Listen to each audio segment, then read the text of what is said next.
ওই ছটফট করছে, শেষ নিঃশ্বাসটা বের হয়ে যাচ্ছে মনে হয়। ইন্না লিল্লাহি ওয়া ইন্না ইলাইহি রাজিউন। আস্তে আস্তে ভাই, এত জোর বুড়ি মানুষ ভাই এভাবে করে নিয়ে যেতে হয় না, বয়স্ক মানুষ।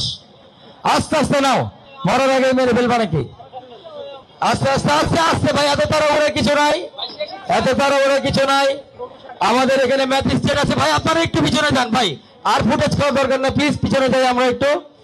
ভাই একটু দাঁড়াও, তোমরা তো ওয়েট করো না। জল্লাদ তুমি কি নিয়ম জানো না? দাঁড়াও, ম্যাজিস্ট্রেট আছে এখানে, আমাদের দামি ম্যাজিস্ট্রেট উপস্থিত আছেন।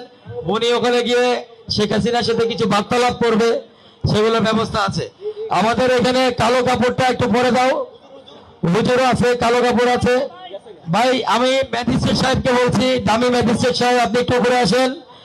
আমাদের যে আসামি আছে ফাঁসির কাছে, তার একটা স্বীকারোক্তি নেন, এবং উনি কি বলে আপনি এসে জানান, উনি কি ওনার অপরাধ স্বীকার করেছে কিনা মৃত্যুর আগে। যান আপনি গিয়ে আপনি স্বীকারোক্তি নিয়ে আসেন, যান আপনার দিকে যান। ভাই আপনারা কাইন্ডলি পিছনে যান না ভাই, একটু পিছনে না গেলে আসলে তো কিছু দেখা যাবে না ভাই। আর একসাথে সবাই তাহলে কিন্তু স্টেজ ভেঙে যাবে, পরে কিন্তু সেই স্মার্ট বাংলাদেশ হয়ে যাবে না। ফুয়াদ ভাই উনি স্বীকারোক্তি দেননি, উনি বলেছেন উনি কোনো কিছুর জন্যই দোষী না। এই যে মানে ফাঁসির আদেশ হচ্ছে, তারপরে হচ্ছে না। আপনি এক কাজ করেন, হুজুরকে বলেন কালেমা পড়িয়ে কোরআন শরীফের কসম কাটিয়ে এরপরে স্বীকারোক্তি দিবে, এবারে দিবে। দেখেন কোরআন আর আল্লাহকে কেউ ভয় মানে কেউ ভয় না করে থাকতে পারে না। আপনি একটু কলেমা পড়েন আর স্বীকারোক্তি নেন ওনার কাছ থেকে, দেখেন উনি স্বীকার করে কিনা, আল্লাহকে ভয় করে কিনা। ভুল করেছেন আপনি, বলা উচিত স্বীকার করেছেন। আস্তাগফিরুল্লাহ কি জানে না?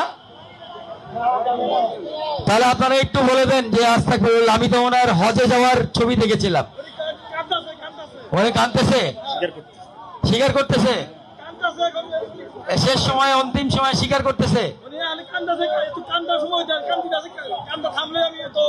ওনার কি কোনো শেষ ইচ্ছা আছে ম্যাজিস্ট্রেট সাহেব, দামি ম্যাজিস্ট্রেট, ওনার কি কোনো শেষ ইচ্ছা আছে? আপনি কি জিজ্ঞেস করেছেন?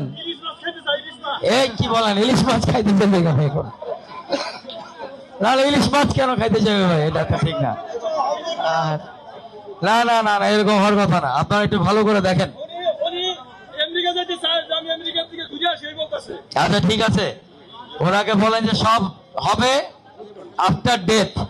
আফটার ডেথ তোমার জন্য আরো অনেক কিছু রেডি আছে, যেটা আল্লাহ নিজে দিবে। আপনারা কালো কাপড়টা, ওনার মুখের কালো কাপড়টা জল্লাদের কাছে হ্যান্ড ওভার করার জন্য আমি অনুরোধ করব। কালো কাপড়টা তাকে পরে দেওয়া হোক। ভাই মোদির সাথে দেখা করার সুযোগ দেওয়া হোক, ওনার একমাত্র স্বামী হচ্ছে মোদি, মোদির সাথে দেখা করার সুযোগ দেওয়া হোক। এই মুহূর্তে আসলে সেই উপায় নাই, কারণ একদম ফাঁসির মানে কাছে আছে, ধরির খুব কাছে আছে।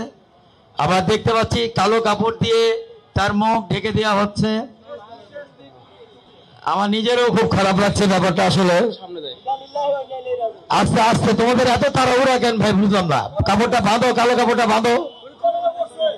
উনি কলমা পড়েছে, আলহামদুলিল্লাহ। আল্লাহ আমাদের যা শাস্তি দিচ্ছি, আল্লাহ ওনাকে ক্ষমা করে দিক। জমটুপি পরানো হচ্ছে, আপনারা দেখছেন। খুবই আপনাদের যারা আওয়ামী লীগের লোকজন আছে, হয়তো খুব হৃদয় বিদারক লাগছে আপনাদের কাছে।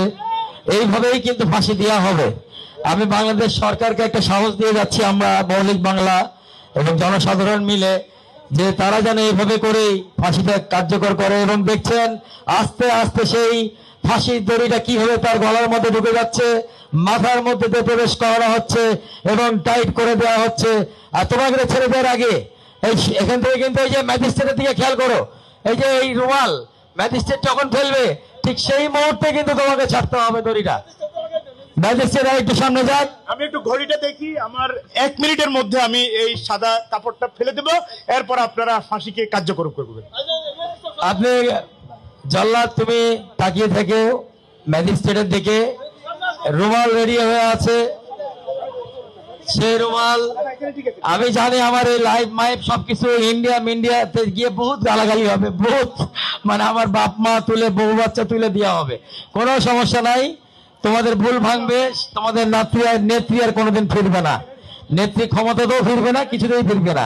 তোমরা ফিরে আসো, তোমরা বাংলাদেশে ফিরে আসো, তোমরা বাংলাদেশের ভালো মানুষের দিকে ফিরে আসো। রুমাল দেখলেন যে উঠে দেওয়া হলো এবং শেখ হাসিনাকে ছেড়ে দাও।